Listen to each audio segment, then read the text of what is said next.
ہر قسم کی عزت اس خالق کائنات کے لیے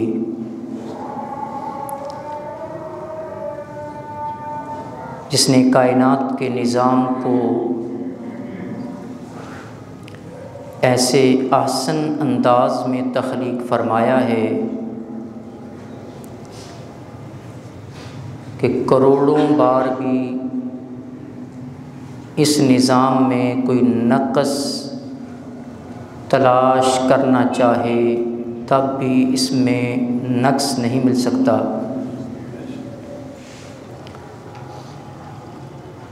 بشمار درود و سلام نبی معظم، نبی رحمت للعالمین حضرت محمد الرسول اللہ صلی اللہ علیہ وآلہ وسلم کی ذات مقدس پر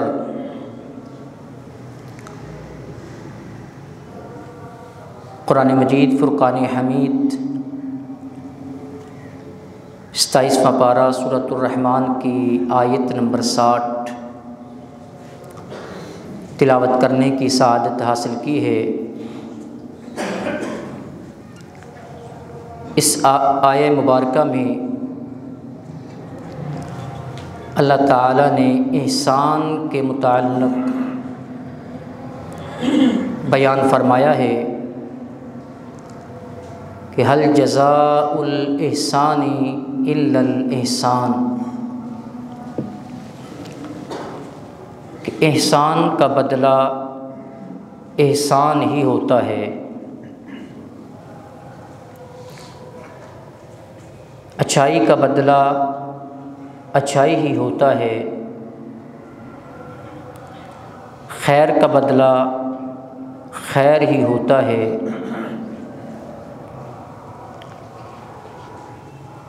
دنیا کو بھی اللہ تعالیٰ نے یہ سبق دیا ہے کہ احسان کرو بھی، اور جو احسان آپ کے ساتھ کرے آپ احسان کا بدلہ بھی دو۔ اللہ تعالیٰ نے نماز کو فرض کیا، روزوں کو فرض کیا، زکوٰۃ کو فرض کیا، حج کو فرض کیا، سچ بولنے کو فرض قرار دیا، انصاف کرنے کو فرض قرار دیا، سچی گواہی کو حکم دیا۔ ان ساری چیزوں کے ساتھ اللہ تعالیٰ نے احسان کرنے کا بھی حکم فرمایا ہے۔ فرمایا ان اللہ یأمر بالعدل والاحسان، بے شک اللہ تعالیٰ حکم دیتا ہے انصاف کرنے کا، عدل کرنے کا، والاحسان اور احسان کرنے کا۔ یہ احسان کیا چیز ہے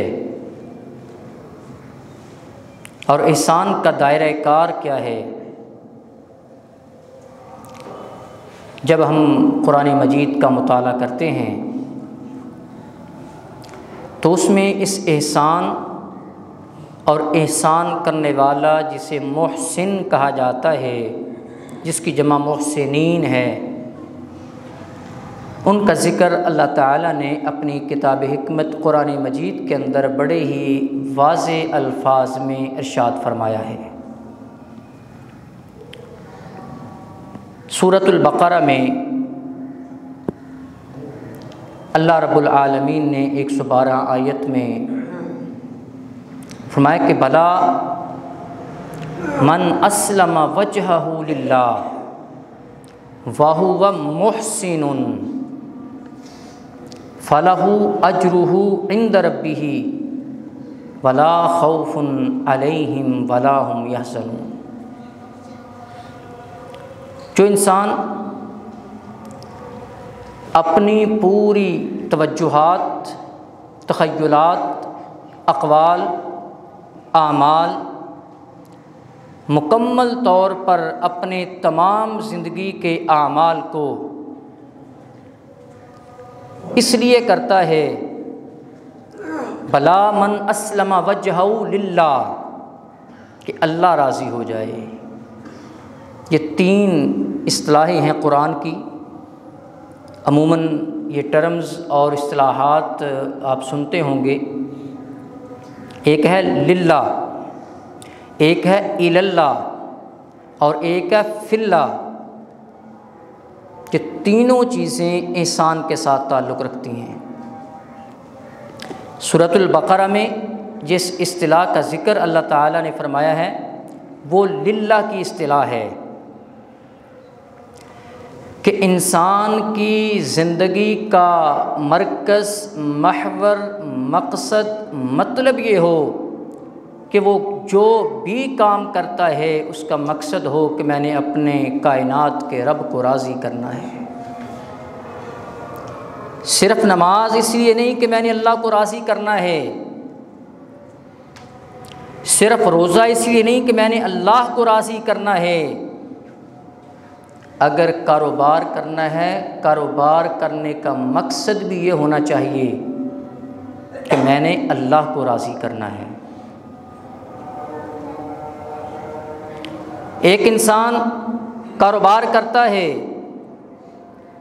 اس کاروبار میں وہ حرام کماتا ہے۔ اب جو انسان اس کے مقابلے میں شریعت کے بتلائے ہوئے طریقوں کے مطابق کاروبار کرتا ہے، گویا کہ وہ اللہ کو راضی کرنے کے لیے کرتا ہے۔ جھوٹ بول کر وہ بھی مال کما سکتا ہے، وہ جھوٹ نہیں بولتا، کیوں؟ اللہ دیکھ رہا ہے، اللہ کو راضی کرنا ہے۔ رزق کمانے کے لیے اس کے پاس راستے 2 ہیں، حرام کا راستہ بھی اس کے پاس ہے، حلال کا راستہ بھی اس کے پاس ہے۔ وہ 2 نمبری کر کے، دھوکہ فراڈ کر کے، غلط چیزوں کو فروخت کر کے،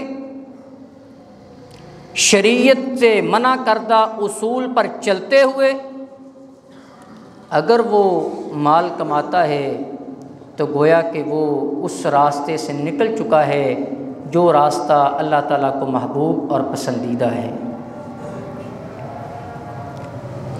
لیکن وہ انسان، اللہ تعالیٰ نے اس انسان کے اندر یہ صلاحیت رکھی ہے کہ اس نے کھانا ہے، پینا ہے، اب کھانے پینے کا سامان کہاں سے لے کر آئے؟ اب وہ سمجھتا ہے کہ میں نے اپنی زندگی کو ضائع نہیں کرنا، اس زندگی میں اللہ کی عبادت کرنی ہے، زندگی کے لیے میں نے کمانا ہے، اور کمانا شریعت کے اصولوں کے مطابق ہے۔ تو گویا کہ من اسلم وجہہ للہ، وہ للہ کام کر رہا ہے، وہ اللہ کی رضا کے لیے کام کر رہا ہے۔ اور شریعت کہتی ہے، قرآن کہتا ہے وَهُوَ محسن، حلال کمانے والا محسن ہے، وہ گویا کہ احسان کرنے والا ہے۔ اور ایسا محسن فَلَهُ أَجْرُهُ عِنْدَ رَبِّهِ، دنیا میں سچ بول کر کماتا ہے، تھوڑے پیسے کماتا ہے، لیکن اسی میں گزارا کر لیتا ہے۔ فَلَهُ أَجْرٌ عِنْدَ رَبِّي، سچ بولنے کی وجہ سے، ایمانداری کی وجہ سے قیامت کے دن اللہ تعالیٰ اس کا اجر اس انسان کو عطا فرمائیں گے۔ دنیا میں شاید اس کا بدلہ اسے نہ ملے، لیکن اللہ تعالیٰ نے اس کا اجر اپنے پاس محفوظ کیا ہوا ہے۔ قیامت کے دن اس وقت اسے وہ اجر ملے گا جس دن لوگ ایک ایک نیکی کو ترس رہے ہوں گے۔ وَلَا خَوْفٌ عَلَيْهِمْ وَلَا هُمْ يَحْزَنُونَ، قیامت کے دن بہت سے لوگ ہوں گے جنہیں اس بات کا غم ہوگا کہ کاش دنیا کی زندگی میں ہم فلاں اچھے کام کر لیتے، لیکن یہ محسن فلا خوف علیہم، اسے کوئی خوف نہیں ہوگا کہ میں نے اپنا ماضی خراب کر لیا، اسے کوئی اس بات کا خوف نہیں ہوگا۔ بہت سے لوگ ہوں گے قیامت کے دن، انہیں ڈر ہوگا کہ ابھی سزا ملے گی، مستقبل جہنم کی آگ ہے، سزائیں ہیں، لیکن ولا ہم یحزنون، اس محسن کو جو کام کرتا ہے اللہ کی رضا کے لیے، اسے کوئی حزن اور ملال نہیں ہوگا۔ کیوں؟ اس نے دنیا کی زندگی کے اندر للہ کام کیا ہے، اللہ کی رضا کے لیے کام کیا ہے۔ اور سورہ لقمان کی آیت نمبر 22 میں رب تعالی نے فرمایا وَمَن يُسْلِمْ وَجْهَهُ إِلَى اللَّهِ، سورہ بقرہ میں فرمایا للہ، اور یہاں فرمایا وَمَن يُسْلِمْ وَجْهَهُ إِلَى اللَّهِ، کہ انسان کے کام کرنے کا مقصد عبادت کر رہا ہے، معاملات کے اندر ہے، معاشرت کے اندر ہے، معاشیات کے اندر ہے، کسی فیلڈ کے اندر جو بھی کام کر رہا ہے اس کے اندر وہ کام اس لیے کرتا ہے کہ اس راستے پر چل کر میں اللہ رب العالمین کی رضا کو حاصل کرنا چاہتا ہوں۔ اس راستے کا اس نے آغاز کیا ہے جس راستے کی منزل اللہ تعالیٰ کا حصول، اللہ تعالیٰ کی رضا کا حصول ہے، وہ الی اللہ کام کر رہا ہے، اس راستے کی طرف، اس منزل کی طرف، اس راستے پر چل چکا ہے جس راستے کی منزل رضا الہی ہے۔ فرمایا فقد استمسک بالعروۃ الوثقی ومن یسلم وجہہ الی اللہ وہو محسن، الی اللہ کام کرنے والا یہ بھی محسن ہے، گویا کہ اس نے مضبوط کڑے کو، اسلام کو تھامے رکھا ہے، اسلام کو تھام کر یہ انسان کام کرنے والا ہے۔ اور تیسری اصطلاح سورۃ العنکبوت کی آیت نمبر 69 میں جو آخری آیت ہے، وہاں پہ رب تعالی نے فرمایا والذین جاہدوا فینا، وہ انسان جس انسان کی زندگی کا مرکز اور محور یہ ہے کہ وہ ہر وقت اسے تلاش ہوتی ہے کیونکہ ایسا کام مل جائے جس سے میرا اللہ راضی ہو جائے، وہ فی اللہ کام کرنے والا ہے، وہ علیحدہ بیٹھ کر سوچتا ہے کہ کائنات کے رب نے مجھ پہ کتنے احسانات کیے ہیں، کیا میں نے بھی ان احسانات کے مقابلے میں اس اللہ تعالیٰ کی نعمتوں کا شکریہ ادا کرنے کے لیے کچھ کیا ہے یا نہیں کیا۔ والذین جاہدوا فینا، وہ فی اللہ سوچتا ہے، وہ اللہ تعالیٰ کے بارے میں غور و فکر کرتا ہے کہ اس کائنات کے رب نے کتنی نعمتیں عطا کی ہیں، اور اس کے باوجود، نعمتیں عطا کرنے کے باوجود میں کتنے گناہ کر رہا ہوں، لیکن سر عام پھر بھی اللہ تعالیٰ مجھے عذاب نہیں دے رہا۔ وہ اللہ تعالیٰ کی قدرتوں کے بارے میں سوچتا ہے، اللہ تعالیٰ کی طاقتوں کے بارے میں سوچتا ہے کہ کتنی طاقتوں والا، کتنی قدرتوں والا ہے، کتنی کائنات کو بنایا ہے، کنٹرول بھی ہے، نظام بھی اس کے پاس ہے، جو چاہے کر سکتا ہے، اسے کوئی پوچھنے والا نہیں ہے۔ اس کے باوجود اس کائنات کے رب نے سب کچھ دے کر، اس کا صبر کا یہ عالم ہے کہ سب کچھ دینے کے باوجود میں گناہ کرتا جا رہا ہوں، اس کی نافرمانیاں کرتا جا رہا ہوں، لیکن اس اللہ تعالیٰ کی پکڑ سر عام تو مجھ پہ نہیں آ رہی، کب تک میں اللہ تعالیٰ کی معصیتیں اور نافرمانیاں کرتا رہوں گا۔ وہ اس انداز کے ساتھ اللہ کے بارے میں سوچتا ہے۔ تو یہ انسان بھی محسن ہے، للہ کام کرنے والا، الی اللہ کام کرنے والا، فی اللہ کام کرنے والا، یہ سب محسنین ہیں۔ اللہ تعالیٰ فرماتے ہیں حل جزاء الاحسان الا الاحسان، جو احسان کرتا ہے احسان کا بدلہ تو احسان ہی ہوتا ہے۔ اصل تو یہ ہے کہ جو کسی کے ساتھ برائی کرے، برائی کا جواب برائی کے ساتھ دینا یہ تو بدلہ ہے، مزہ تو یہ ہے کہ برائی کا جواب اچھائی کے ساتھ دیا جائے، اچھائی کا جواب اچھائی سے دیا جائے، یہ بھی برابری ہے، اچھی بات ہے، اچھائی کا جواب اچھائی کے ساتھ، احسان کا بدلہ احسان کے ساتھ دیا جائے۔ لیکن تیسری اس کی قسم کہ کوئی اچھائی کرتا ہے، اچھائی کا جواب جب برائی سے دیا جاتا ہے، اس طرح کا انسان اللہ تعالیٰ کی نظر میں انتہائی ناپسندیدہ ہوتا ہے۔ کوئی انسان آپ پہ احسان کرتا ہے، آپ کے ساتھ اچھائی کرتا ہے، خیر کرتا ہے، آپ اس کا جواب غلط انداز میں دیتے ہیں، اس نے آپ کا فائدہ کیا، آپ اسے نقصان دے رہے ہیں۔ ایک آدمی نے مجھے بتایا کہ وہ سبزی منڈی فیصل آباد وہاں سے ٹرک پہ تھا، رات کا وقت عشاء کے بعد۔ اب جو ہم کہتے ہیں نا کہ یہ نیکی دا ٹائم نہیں رہا، ہن نیکی دا ویلا نہیں کسی نہ کرن دا، وہ کہاں سے شروع ہوا؟ یہ ہے وہ چیز۔ وہ کہتا میں ٹرک پہ ہوں، میرا اپنا ٹرک ہے، وہ ڈرائیو کر رہا ہے، اکیلا ہے، عشاء کے بعد کا ٹائم ہے، سبز منڈی سے جنگ روڈ تک آنے کا تقریباً 1 کلومیٹر فاصلہ ہے۔ آگے دیکھا ایک آدمی نے ہاتھ دیا تو میں نے اسے بٹھا لیا ٹرک میں، اپنے ساتھ آگے بٹھا لیا کہ چلے میں روڈ پر اتار دوں گا، رات کا وقت ہے، کہاں 1 کلومیٹر پیدل چل کر جائے گا، کوئی سواری یہاں پر ہے نہیں۔ اب تھوڑا سا آگے چلے ہیں، اس کو بٹھا کر اس نے پسٹل نکال لیا، کہا جو ہے وہ نکال دیں۔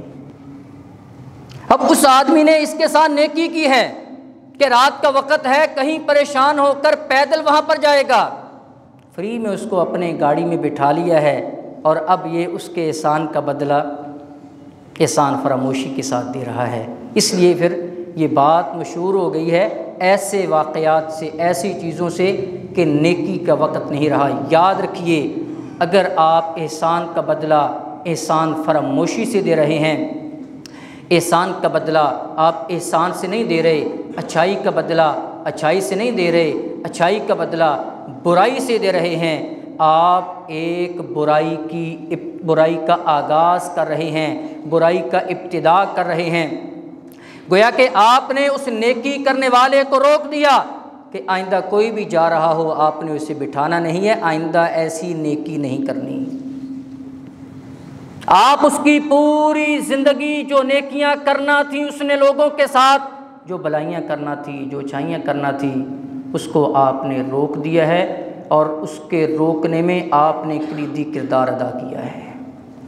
یہ ایک واقعہ ہے، ایسے سینکڑوں واقعات ہیں کہ کوئی کسی کے ساتھ اچھائی کا، رشتہ داروں کے 1000 روپیہ دیتا، میں کہتا ہوں یار بڑا احسان کیا مجھے، اس کو 1000 روپیہ دیا۔ کوئی آدمی کسی کو کوئی چیز دیتا وہ کہتے ہیں یہ بڑا احسان کیا ہے۔ یہاں جو اگلی بات میں کرنا چاہ رہا ہوں، اچھا جس نے اپنی بیٹی کو پال کر، تعلیم دے کر، پرورش کر کے، پال پوس کر، جوان کر کے اپنے گھر سے رخصت کر دیا، آپ کو دے دیا، اس والد کا کوئی احسان نہیں۔ ہمارے معاشرے میں سسر کو منفی طور پر استعمال کیا جاتا ہے۔ سسر ہے نہیں، سوڑے دی اکھاں تے دیوے ہونی چاہیے، جتنے کوئی گل ہو جائے سوڑے معافی منگن گے، منڈے دے سوڑے، کڑی دے ماں پیو، کیوں؟ وہ کڑی والا نا، کڑی والے دی اکھاں نیویں ہوندیاں، کیوں؟ اس کی یہ غلطی ہے، وہ اللہ تعالیٰ اس کی اتنی قدر کرتے ہیں کہ 2 بیٹیوں کو اگر اس نے پالا، پوسا، تربیت کر دی، رب کائنات کہتے ہیں کہ میں نے اسے جنت کا وارث بنا دیا، اور ہم کہتے ہیں اس نے پالا، پوسا، تربیت دی، اس کی آنکھیں نیچی ہونی چاہیے۔ یہ کون سا اسلامی معاشرہ ہے؟ کون سی اسلامی سوچ ہے کہ جو بیٹی دے دیتا ہے معاشرے کے اندر اسے کہا جاتا ہے اپنی نگاہوں کو نیچے رکھو، اگر غلطی اس کی بھی ہے معافی لڑکی والوں کو مانگنا پڑے گی۔ یہ شریعت کا تقاضا نہیں ہے، یہ ہمارے معاشرے کی وہ خرابیاں ہیں جو بہت دیر سے چلتی آ رہی ہیں، جنہیں ختم کرنے کی ضرورت ہے۔ خاوند سے کہا بیوی سے اچھا سلوک کرو، بیوی سے کہا خاوند کی عزت بھی کرنی ہے، عزت کا دفاع بھی کرنا ہے، گھر کا خیال بھی رکھنا ہے، بچوں کی تربیت بھی کرنی ہے، وہ ساری چیزیں دونوں کو شریعت نے کہا ہے۔ مالدار سے شریعت کہتی ہے اپنے مال سے زکوٰۃ دے، غریبوں کا خیال رکھے، زکوٰۃ بھی دینی ہے، صرف زکوٰۃ نہیں صدقہ بھی دینا ہے۔ اور غریب سے کہا کہ جو مالدار ہے آپ ان کے لیے دعاؤں میں یاد رکھا کریں، آپ ان کے لیے دعائیں کریں، ان کے اچھے الفاظ کے ساتھ ان کی تعریف کریں، یہ نہ ہو کہ آپ ان سے پیسے بھی لیں اور پیسے لے کر پھر ان کے خلاف طعن و تشنیع کے تیر ان کی طرف کر دیں۔ نہیں، دونوں کو حکم دیا ہے، مالک کو حکم دیا ہے، آپ نے مزدور سے کام کروانا ہے تو پسینہ خشک ہونے سے پہلے اس کی مزدوری دے دو، مزدور سے کہا ہے کہ آپ نے مالک کا اتنا کام کرنا ہے کہ آپ کو پسینہ آ جائے۔ مالک کو بھی کہا احسان کرنا ہے، مزدور سے بھی کہا آپ نے احسان کرنا ہے۔ مزدور یہ نہ سوچے میری دیہڑی پکی، مالک کا چاہے سارا کچھ نقصان ہو جائے، نہیں، آج تو مالک کا نقصان کرے گا تجھے پیسے مل جائیں گے، کل نقصان کرے گا تجھے پیسے مل جائیں گے۔ کتنے دن کر لے گا ایسے؟ جب مالک کا کام ختم ہو جائے گا تجھے کہاں سے پیسے ملیں گے؟ اگر تو مالک کے بارے میں غلط سوچے گا، اس کے کام کے بارے میں اگر تو سوچے گا اس کا کام تباہ ہو جائے، اس کا کام برباد ہو جائے، تو تجھے تنخواہ کہاں سے ملے گی، تجھے پیسے کہاں سے ملیں گے، تجھے مزدوری کہاں سے ملے گی؟ بڑے بھائی سے کہا چھوٹے بھائی کا آپ نے سوچنا ہے، چھوٹے بھائی کے ساتھ اچھا سلوک کرنا ہے۔ چھوٹوں سے کہا کہ بڑا بھائی آپ نے ان کی رسپیکٹ بھی کرنی ہے، عزت بھی کرنی ہے، ان کا خیال بھی کرنا ہے، آپ نے ان کے ساتھ اچھا سلوک کرنا ہے۔ بڑوں سے کہا چھوٹوں سے شفقت کے ساتھ پیش آؤ۔ چھوٹوں سے کہا کہ بڑوں کا ادب کرو، احترام کرو۔ شریعت پہ حص نہیں ہے، شریعت کے اندر حص ہے۔ شریعت کہتی ہے ایک دوسرے کا احساس ہونا چاہیے، جو احسان کرے احسان کرو بھی، جو احسان کرے احسان کا بدلہ احسان کے ساتھ ہو۔ حتیٰ کہ غیر مسلم بھی اگر آپ کے ساتھ کوئی اچھائی کرتا ہے، غیر مسلم کی اچھائی کا جواب بھی آپ نے اچھائی کے ساتھ دینا ہے۔ شریعت تو یہاں تک کہتی ہے ہم تو مسلمانوں کے ساتھ احسان کا بدلہ احسان نہیں دیتے، شریعت کہتی ہے غیر مسلم۔ نبی علیہ السلام جب طائف میں گئے، کئی مرتبہ سنا ہے طائف کے اندر جو کچھ ہوا، اس کے بعد جب واپس آئے ہیں، اصول تھا، لوگوں نے کہا جو قریش جو بڑے بڑے سردار تھے، ہم نے نبی علیہ السلام کو مکہ میں نہیں آنے دینا۔ اب نبی علیہ السلام مکہ میں نہیں داخل ہو سکتے، آپ نے سرعام تبلیغ شروع کی ہے۔ اب نبی علیہ السلام دور ایک پہاڑ پہ ہیں، آپ نے کچھ سرداروں کو پیغام بھیجا، سوچا کسی کو پیغام بھیجوں وہ مجھے اپنے ذمے میں لے لے، اس کو پناہ کہتے ہیں ہم، وہ کہہ دے کہ نبی علیہ السلام کو آنے کی اجازت ہے۔ تو سوچ کر آپ نے ایک نام مطعم بن عدی، یہ بڑا ایک قبیلے کا سردار تھا، اسے پیغام بھیجا کہ مطعم کو بلاؤ، مطعم آپ کے پاس ہے۔ آپ نے مطعم سے کہا یہ معاملہ ہے تو ایسا کرو آپ مجھے اپنی پناہ میں لے لو، میں آپ کے ساتھ جاتا ہوں، آپ نے میری حفاظت کرنی ہے۔ مطعم نے کہا ٹھیک ہے، غیر مسلم ہے، مسلمان نہیں ہے۔ نبی علیہ السلام اس کی پناہ میں گئے، بیت اللہ کا طواف بھی کیا، سارا کچھ جو کرنا تھا، اس کے بعد آپ رہے ہیں۔ 2 ہجری کے بعد غزوہ بدر کے بعد جب بدر کے 70 وہ افراد جو قید ہوئے تھے، جب وہ قید ہوئے تو مکہ والوں نے سوچا کیوں نہ ہو کہ ہم کوئی آدمی ایسا جو نبی علیہ السلام سے تعلق رکھتا ہو، ہم وہ آدمی نبی علیہ السلام کے پاس بھیجیں تو نبی علیہ السلام اس کی بات کو سن کر ہمارے جو 70 افراد قید ہیں ان کو نبی علیہ السلام چھوڑ دیں۔ کافروں کو بھی پتا تھا کہ نبی علیہ السلام احسان کے ساتھ بدلہ دیتے ہیں، خواہ مسلم ہو خواہ غیر مسلم ہو۔ آخر سوچ کر کہا، ایک وقت تھا مطعم بن عدی نے پناہ دی تھی، مطعم فوت ہو چکا ہے، اس کا بیٹا جبیر موجود ہے، جبیر بن مطعم بن عدی وہ موجود ہے۔ حضرت جبیر یہ بعد میں صحابی بن کے مسلمان ہو گئے تھے، حضرت اس وقت مسلمان نہیں تھے۔ حضرت جبیر رضی اللہ تعالی عنہ کو بھیجا، نبی علیہ السلام کے پاس آیا اور آ کر کہا اللہ کے رسول آپ ان قیدیوں کو چھوڑ دیں۔ نبی علیہ السلام نے دیکھا یہ اس مطعم کا بیٹا ہے کہ جس نے اس وقت میرے ساتھ احسان کیا تھا۔ نبی علیہ السلام نے فرمایا لو کان مطعم حیا ثم کلمنی فی هؤلاء النطنا لترکتهم له، اگر آج تیرا باپ مطعم زندہ ہوتا اور آ کر مجھ سے کلام کرتا کہ ان قیدیوں کو چھوڑ دو، میں اس کے اس احسان کا بدلہ دیتے ہوئے میں ان کو بغیر فدیے کے 70 قیدیوں کو چھوڑ دیتا۔ مجھے پتہ ہے سب غلیظ ہیں، نتنا سب غلاظت سے بھرے ہوئے ہیں، شرک سے بھرے ہوئے ہیں، لیکن اس احسان کا بدلہ دیتے ہوئے میں 70 قیدیوں کو بھی چھوڑ دیتا۔ اور نبی علیہ السلام نے ایک مرتبہ فرمایا تھا کہ میں نے اپنی امت میں سے سارے لوگوں کے احسانات وہ ادا کر دیے ہیں، جس نے میرے ساتھ احسان کیا اس کے احسان کا بدلہ میں نے دے دیا ہے، لیکن ایک شخص ہے جس کے احسان کا بدلہ میں دنیا میں نہیں دے سکا، قیامت کے دن خود اللہ تعالیٰ اس کے احسانات کا بدلہ دیں گے، اور وہ شخص ہیں سیدنا ابوبکر صدیق رضی اللہ تعالیٰ۔ کہ سیدنا ابوبکر صدیق رضی اللہ تعالیٰ عنہ نے اسلام پر وہ احسانات کر دیے ہیں کہ میں اللہ کا رسول بھی دنیا کی زندگی میں سیدنا ابوبکر صدیق کے احسانات کا بدلہ نہیں دے سکا، قیامت کے دن اللہ تعالیٰ ابوبکر صدیق کو احسانات کا بدلہ عطا کرے گا۔ اور ایک مرتبہ نبی علیہ الصلوۃ والسلام گھر میں تھے، ایک خاتون کی آواز آئی، حضرت عائشہ رضی اللہ تعالیٰ عنہ بھی گھر میں ہیں۔ نبی علیہ الصلوۃ والسلام نے پوچھا یہ کون ہے؟ کیونکہ نبی علیہ السلام نے پہچان لیا کہ اس کی آواز خدیجہ الکبریٰ رضی اللہ تعالیٰ عنہا سے ملتی ہے۔ عائشہ رضی اللہ تعالیٰ نے کہا کہ یہ خدیجہ رضی اللہ تعالیٰ عنہ کی ہمشیرہ ہے، یہ ان کی بہن ہے، مجھے ملنے کے لیے آئی ہے۔ نبی علیہ السلام نے فرمایا میں بھی یہی سوچ رہا تھا کہ یہ خدیجہ کے خاندان سے ہے کہ آواز اس طرح کی ہے۔ جب وہ مل کر چلی گئی، حضرت عائشہ رضی اللہ تعالیٰ نے کہا اللہ کے رسول وہ بڑھیا عورت تھی، 40 سال اس کی عمر تھی جب شادی ہوئی ہے، وہ فوت ہوئی کو کتنے سال ہو چکے ہیں، اب بھی آپ خدیجہ رضی اللہ تعالیٰ عنہ کو اتنا یاد کرتے ہیں؟ نبی علیہ السلام فرمایا عائشہ خدیجہ الکبریٰ رضی اللہ تعالیٰ عنہ کو کیسے بھول جاؤں؟ جب کائنات کے تمام افراد مجھے جھٹلا رہے تھے اس وقت خدیجہ الکبریٰ رضی اللہ تعالیٰ عنہ بھی تصدیق کر رہی تھی۔